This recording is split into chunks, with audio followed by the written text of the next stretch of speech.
But I believe that there are times when we have to go further than just knowing that God understands because we're thinking about it. But I believe we have to move into the arena that we don't mind calling out to God, saying, Lord, help me. Don't mind calling out to God and admitting our vulnerability, admitting that I'm in a situation that I need fixed, I need resolved, I need the kind of fixing that helps put my mind back right. I need the kind of help that allows me to know that some way, somehow, this is going to work out. Yes. Sometimes we have to call out to the Lord. Sometimes it is more important for us that we call out than it is for God that we call out. It is more important for us as we proclaim and as we announce and as we put it out there that God, I need you. Oh, yes. I believe it touches every fiber of your spiritual existence when you're able to talk to God about it. I believe it helps you in your inner person when you're able to open up to God and say, God, help me in this moment. Help me in this time. I know some of us are prone not to talk to God in that way. We're prone to just go on about our business and just believe it's going to work out on its own. But there are some times when you have to call out. There are some times when you face situations that grab you every which way. There are times when you're in a spot and you feel the pains and the negative energy associated with being where you are, but being able to call out to God. I remember the time when shortly after my oldest son was diagnosed with his condition, and we took steps to try to get him at least to enjoy life as much as possible, put things in place to kind of undergird him and prop him up, so to speak, so that he could at least manage through life. And I remember us taking the next step of taking him to a group home and getting him situated with those that he was going to be staying with, and just going through this whole process that seemed at times to be overwhelming as to how is this going to work out, and how can we make sure he gets what he needs, how can we be sure that he's going to be all right. And I remember after getting him all situated in that apartment and being able to help him to move his items in and even setting up his accommodations within that place. And I can remember as I left that place, and then when I got to my car and I sat in my car to leave, but before I could even start the car up, it hit me. It was like, what? It's like it hit me like a mighty force as to what had just happened to my son. It hit me as a mighty force as to what life was going to look like for him going forward. It hit me as a mighty force as to the kind of impact that it was going to have on our family. It hit me all in that moment. And even though I had places to go, even though I had places to be after dropping him off, in that moment, I couldn't help but to call out to God. Said, Lord, help us today. And I just in that moment felt the overwhelming power of emotions and the overwhelming powers of helplessness and the overwhelming powers of how did this get like this, and why did it have to be the overwhelming powers of all kind of thought processes that were out of control. But in that moment, I cried out to God and said, God, help me. Yes. Help me to go through this. Help me to be the best parent to him. Help me to do with my part to make sure that he can function. Help me to be able to see the telltale signs so that when he needs extra help, that we can provide that. Help me. In that moment, I was able to unburden my soul. I was able to give what was in my heart to God. And I know that sometimes this kind of moment doesn't happen to everybody, but it is a moment of desperation. It is a moment of great concern. It is a moment of not knowing how things are going to move into the future. But David was caught up in one of these moments when it came to dealing with his enemies. And in this first verse, he says, "Hear my cry, O God." I can imagine some tears are there, but when I look at that word cry, it really involves the sound of speaking to God. Hear my cry, O God. Sometimes even in calling out, there's so many emotions that you are crying while you're talking. You're feeling the agony of the moment while you're talking to God.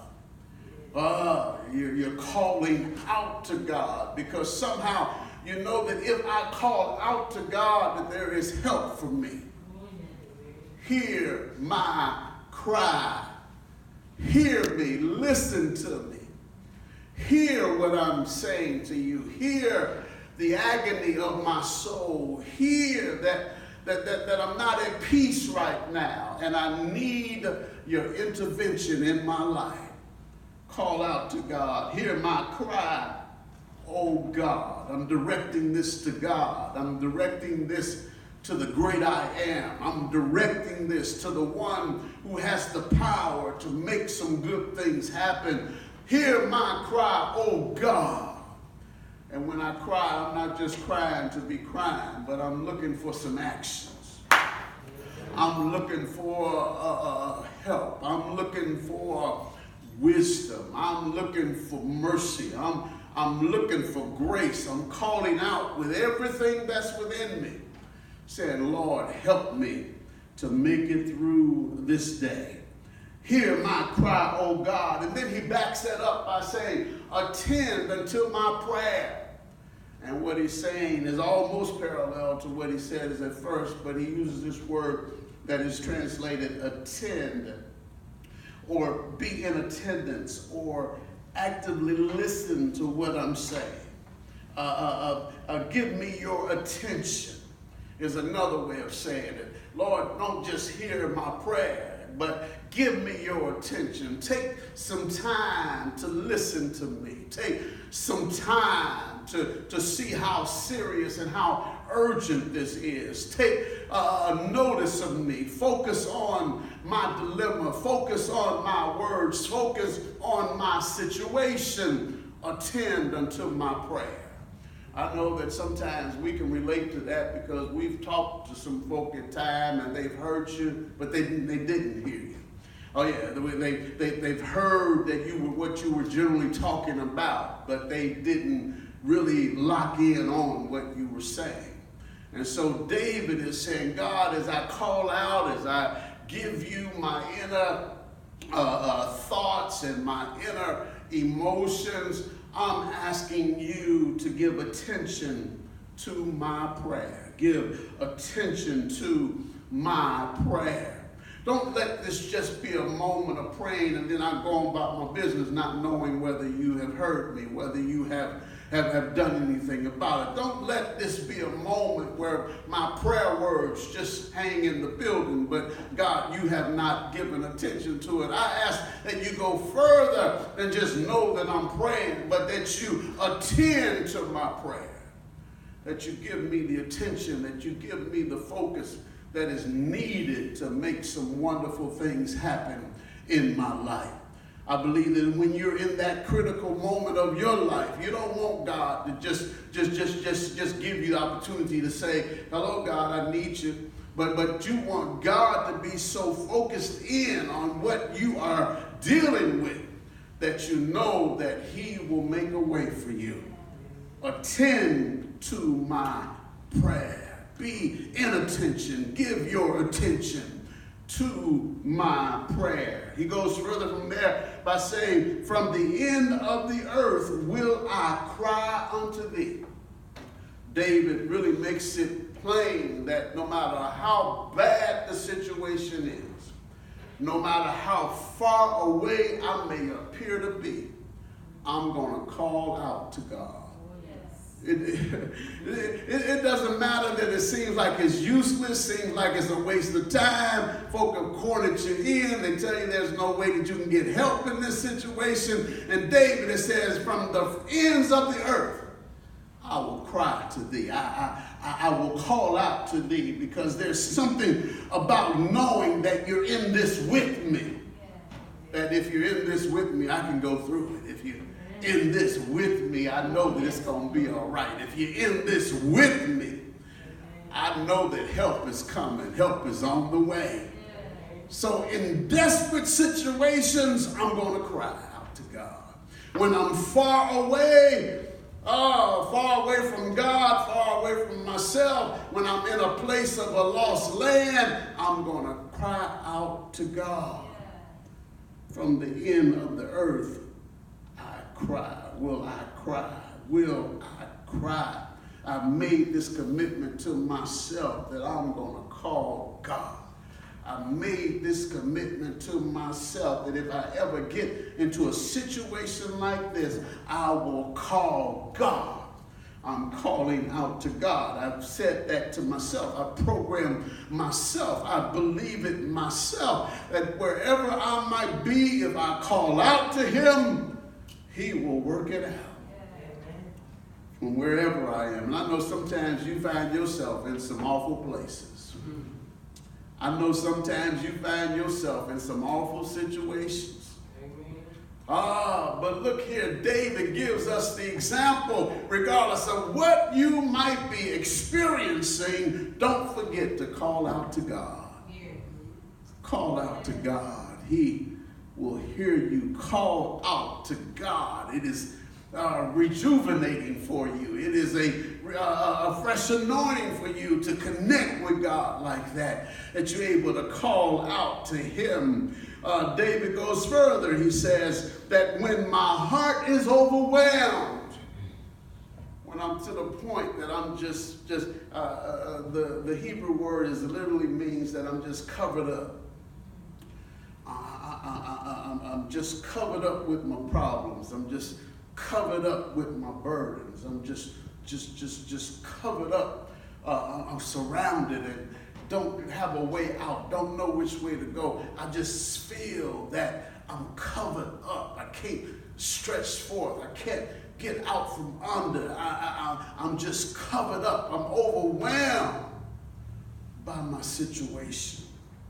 But David says, when my heart is overwhelmed, when the greater part of me is overwhelmed, when I can't see my way, I'm overwhelmed. When my heart is in that place, near depression, near a sad heart, near dealing with fear, dealing with burdens, dealing with being stressed. When my heart is overwhelmed, David says, lead me. And this is a statement that he's making to God. Lead me to the rock that is higher than I. Oh, yes. Lead me, lead me, lead me, lead me. No wonder that songwriter says, precious Lord, take my hand. Lead me on and let me stand. I get tired, I get weak, I get worn, but through the storm and through the night, lead me on to the light. Precious Lord, take my hand and lead me on. This is the kind of idea that David is communicating here. Lead me to the rock. Yes. Now there's a few terms that David uses that really depict the protection that we have in God. He says, first of all, lead me to the rock. The rock represented the tower, the fortification, the place of hiding, the place of safety. Lead me to the place of refuge where nobody can harm me. Lead me to that rock so that I can get above the fray, so that the things of my situation that's been destroying me will no longer have access to me. Lead me to the rock. Oh, the rock, the rock. Oh, the tower. The tower. For fortification, they would use massive rock and they would build it high.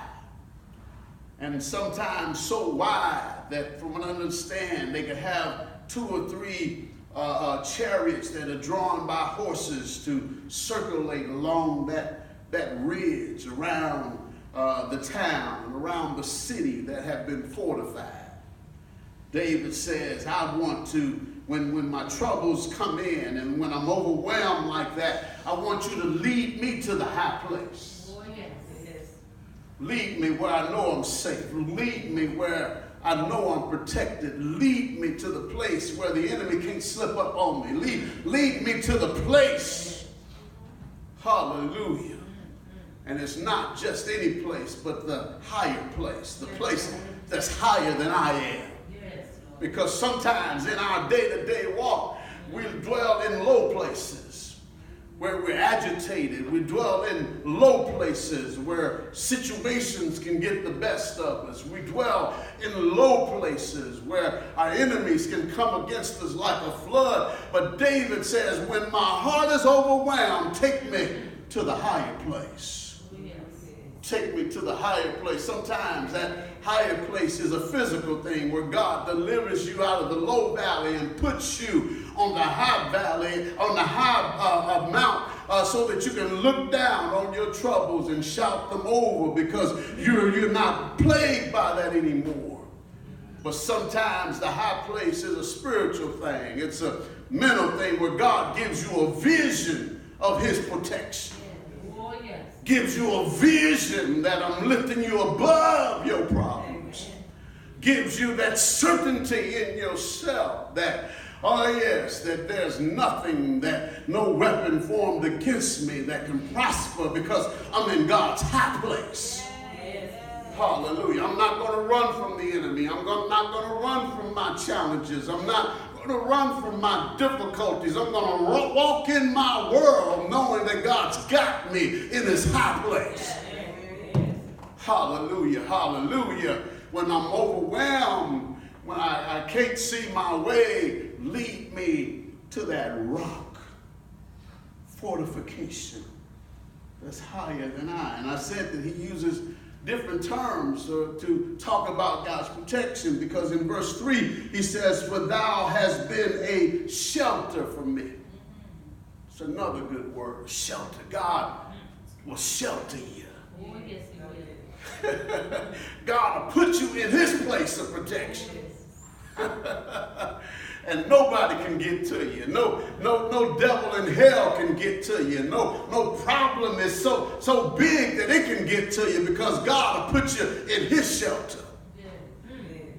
You've been a shelter for me. You've kept me from some stuff. You've helped me to go through some stuff. Oh, I wonder if I got a witness here that God will be a shelter for you. God, somebody said he'll keep you in perfect peace if you keep your mind stayed on him. There's been some times that you've gone through some stuff that you were challenged in your mind. You were just about to give up. You were so overwhelmed in your mind that Excedrin couldn't help you and ibuprofen couldn't help you. You were so overwhelmed in your mind that you just felt the tenseness and the stress of the situation. But we serve a God that'll be a shelter for you. Glory to God. Oh yeah, he'll put you in that place where peace will come back. He'll put you in that place where your mind will get straight again. He'll put you in that place where your heart is filled with praise to God. Yeah. Oh, yes. Thanking him for who he is. Thanking him for his protection. Thanking him for making a way for you. Oh yeah, he uses that term rock, and now he talks about the shelter. A place for you to go in the time of your trouble. Then he uses another expression. He says, a strong tower.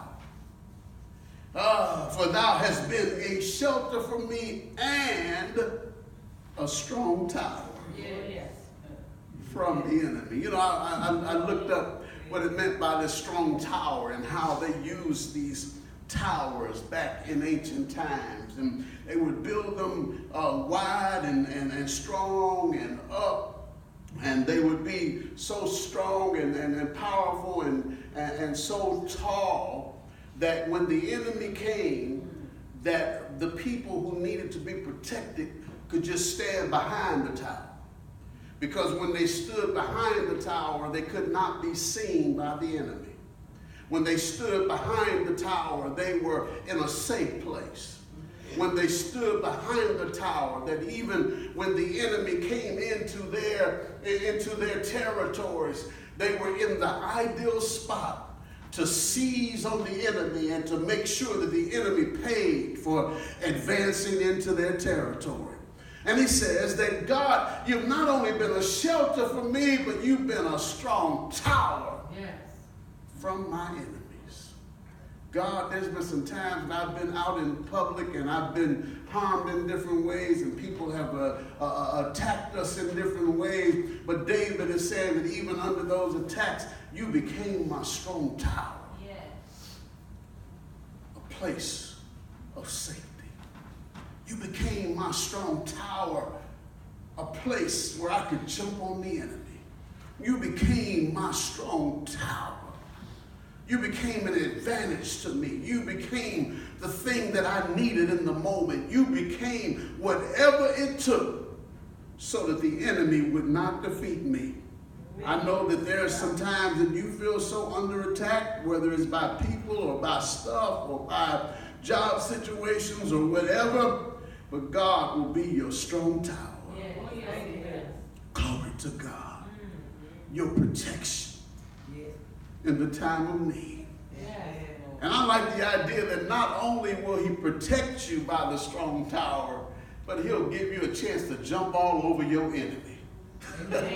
And for some of y'all, maybe that's not important, but sometimes you need to take this battle to the front. Sometimes you need to go at it with all that you got. Almost like David when Goliath showed up. David picked up 5 smooth stones and he picked up his slingshot and he says, I come against you, Goliath, in the name of the Lord. He picked it only took one stone thrown at Goliath and that big man failed. Y'all don't hear me? Oh yeah, David is able to say, Lord, you've been my strong tower. Yes. A little man against a big man, but look at him fall. You've been my strong tower. You protected me from the enemy, but every now and then you've given me power to defeat my enemy. Amen. Strong tower from the enemy. Verse 4, and this is where I close it. He says, I will abide in thy tabernacle forever. And I like this. I like this, and I like what he says next. But right now, I like that he says, I will abide, I will dwell, I will live, I will reside in your tabernacle forever. I'm going to stay in your presence. And there's nothing that anybody can do in mine. I'm going to stay where you are because that's where my help comes from.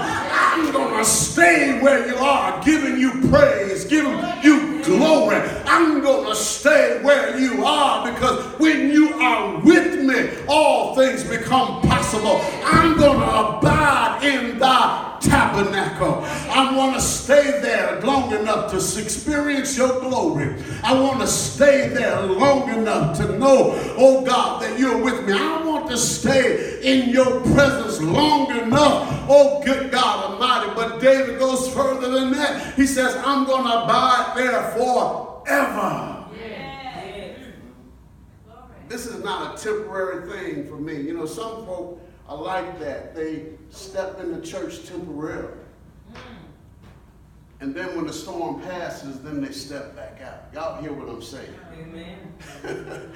But David says, I'm going to dwell in that temple forever. I want to be where you are. I want to know. I want to know you for myself. I want to experience your anointing. I want to experience your power. I will stay in your tabernacle forever.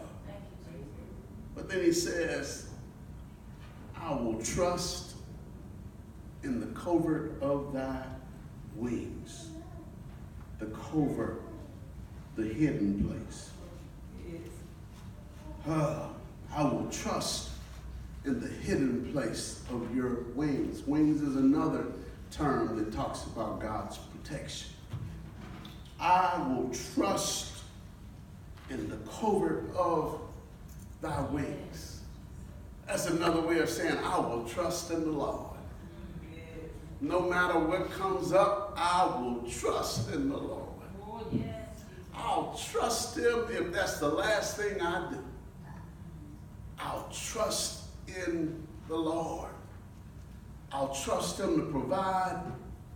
We will trust him to protect us. We will trust him to lead us out. We will trust him to be there for us when our enemies come against us. We will trust him with that problem that's stressing us. We will trust him with whatever the condition is that we find ourselves in. Glory to God. I will trust in your protection. I will abide in your tabernacle. I think there's a relationship between those two, that when you abide in God's presence, you're also trusting in his protection. Because God, I'm with you. And as I am with you, I come to expect that you'll protect me from the stuff. You'll protect me from the mess. You'll protect me from the evil. God, my focus is on you because I know you're taking care of everything else. I will abide in your tabernacle forever. I will trust in your protection. Isn't that something that as believers we need more of? Being in God's presence and trusting him for our protection. Isn't that something as believers that we need more of? That we're abiding in God with the benefit that he'll deliver us from bad stuff. That he will help us to get through bad stuff. That he will give us peace of mind. David took the time to call out to God. And I urge you and I encourage you to not make light of this opportunity. To call out to God. When you call out to God, he sets things right. When you call out to God, he hears you.